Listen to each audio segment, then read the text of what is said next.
नमस्कार, वर्ल्ड हिंदू प्रेसमध्ये आपल्या सर्वांचं सहर्ष स्वागत। आपण पाहतात वर्ल्ड हिंदू प्रेस। बातमी अत्यंत महत्त्वाची आहे, ज्याच्यावरती त्या बातमीला अनुसरूनच काल आंदोलन झालेलं आहे। नामदेव ढसाळ कोण असा प्रश्न सेन्सॉर बोर्डच्या एका अधिकाऱ्याने मूर्खतापूर्वक आपल्या ज्ञानाचं दर्शन घडवीत केलं आणि त्यामुळे मुंबईसह महाराष्ट्रामध्ये मोठी खळबळ उडाली। पद्मश्री नामदेव ढसाळ गोलफिटा कादंबरीने राज्यातच नव्हे तर देशभरात नव्हे तर जगभरात प्रसिद्ध झाले। आंबेडकरी चळवळ असो किंवा अन्य सामाजिक चळवळीत कार्य करणारे कार्यकर्ते असो, या सगळ्यांचा जर केंद्रबिंदू जर जहालतेत पाहिला तर तो नामदेव ढसाळ या नावाभोवती पिंगा घालू लागतो।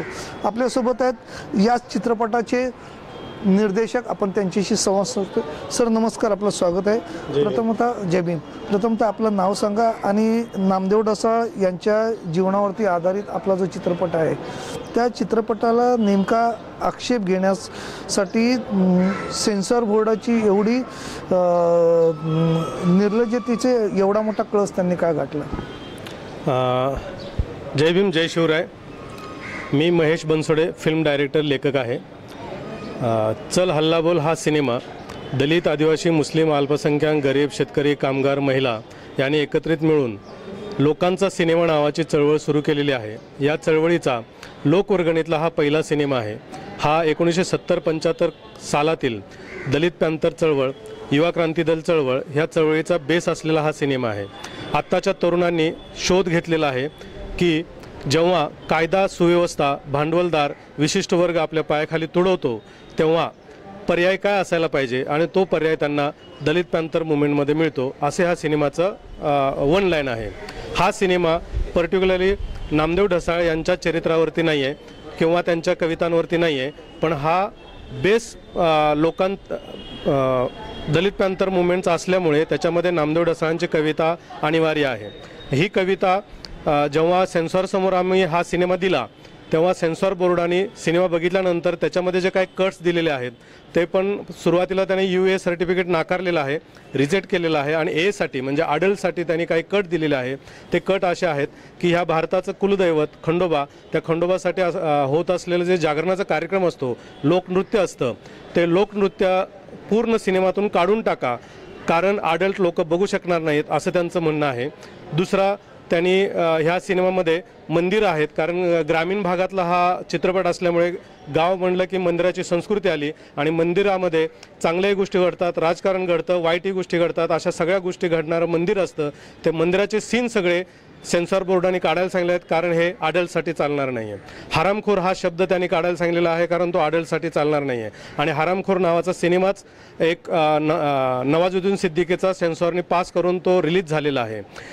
त्याचबरोबर त्याहून मोठी हाईट सेन्सॉर बोर्डाने केलेली आहे की पद्मश्री नामदेव ढसाळ यांची कविता त्यांनी काढायला सांगितलेली आहे। का तर ह्या कवितेमध्ये शिव्या आहेत आणि त्या अश्लील आहेत आणि समाजाला घातक आहेत असं त्यांचं म्हणणं आहे। आम्ही त्यांना नामदेव ढसाळांबद्दल माहिती दिली, त्यांना पद्मश्री पुरस्कार मिळाला आहे, त्यांच्या कविता अनेक भाषांमध्ये ट्रान्सलेट झालेल्या आहेत, त्याचबरोबर अनेक युनिव्हर्सिट्यांमध्ये शिकवल्या जातात। तुम्हाला नामदेव ढसाळ हे माहीत आहेत का? तेव्हा त्यांनी उद्धटासारखं उत्तर दिलं की कोण नामदेव ढसाळ, हम पहचानते नहीं है, असं भयानक चीड येणारं त्यांचे वाक्य आहेत। आणि ह्या वाक्यावरती मी त्यांना शांतपणे सांगितलं की साहेब, हे जर वाक्य बाहेर गेलं, समाजात गेलं तर खूप मोठं आंदोलन होईल। तशी माझी पत्रसुद्धा आहेत, तुम्ही जर सेन्सॉर बोर्डात गेलात आणि मी त्यांच्याशी पत्रव्यवहार केला, त्या पत्रव्यवहारामध्ये मी त्यांना प्रत्येक वेळी इशारा देत आलेलो आहे, परंतु त्यांनी याच्याकडे दुर्लक्ष जाणून बुजून केलेलं आहे। म्हणूनच आज हे समाज पेटलेला आहे की कोण नामदेव ढसाळ, अभी हम सेन्सॉर बोर्ड को दिखाएंगे, असं एक आंदोलन आता पूर्ण महाराष्ट्रभर सुरू आहे आणि आता ते भारतभर पण सुरू होईल। आपल्यासोबत आहेत लोकांचे दोषचे अध्यक्ष रवी भिलाने सर। सर नमस्कार, आपलं स्वागत आहे। जय भीम सर। नेमका हा जो प्रकार घडतोय की आता त्या अधिकाऱ्याला तुमच्याकडून विचारणा करण्यात आली का तुझी इयत्ता कंची?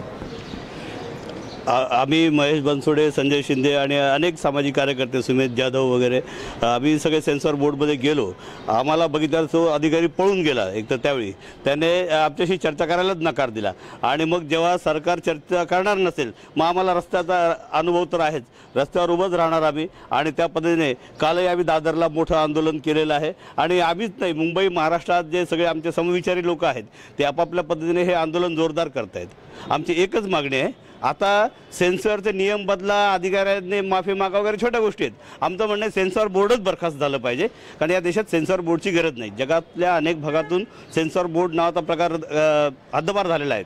हे भारतात कशाला ठेवत आहेत? हा ब्रिटिश काळापासून आलेला हा जो काही नियम वगैरे आहे, ज्यात ब्रिटिशांचं त्यानंतर एका उच्चवर्णीयांचं मक्तेदारी असलेलं हे संस्थान गोरगरिबांच्या अभिव्यक्तीला आणि त्यांच्या संस्कृतीला हे दाबतंय. आणि म्हणून हे अशी कुठलीही यंत्रणा आम्हाला मंजूर नाही. हे सेन्सॉर बोर्ड बरखास्त झालं पाहिजे, यासाठी आम्ही सातत्याने लढत राहणार आहोत. आपल्यासोबत आहेत वरिष्ठ पत्रकार संजय शिंदे. संजय सर, नमस्कार, आपलं स्वागत आहे. अभिव्यक्ती स्वातंत्र्याच्या नावाखाली जे काही चांगलं चाललं आहे त्याला प्रोत्साहन दिलं पाहिजे.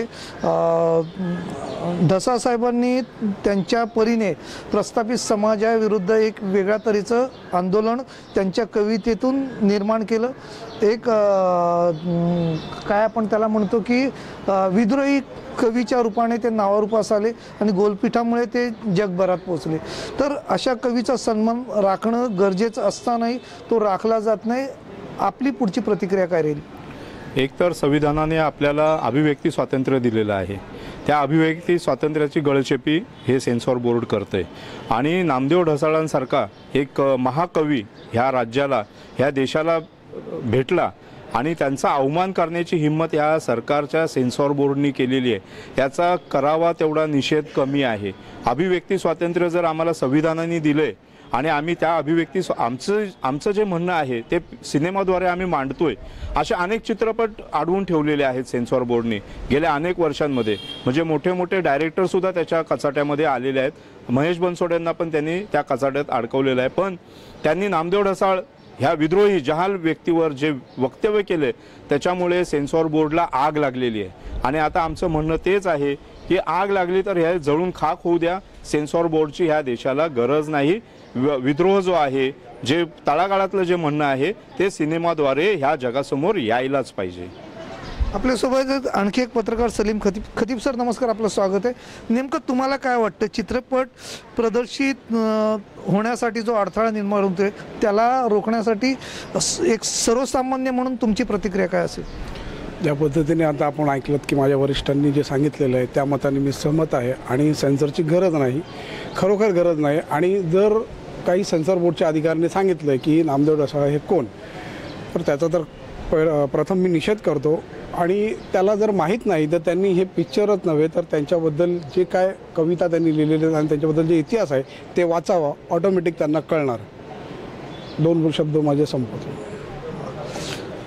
नामदेव ढसाळ सारख्या पद्मश्री लाभलेल्या व्यक्तिमत्वाला जर हे कोण असा प्रतिप्रश्न जर करत असेल तर त्या अधिकाऱ्याच्या बुद्धीची आणि त्याच्यावरती झालेल्या संस्काराची कीव येण्याजोगी ही घटना आहे.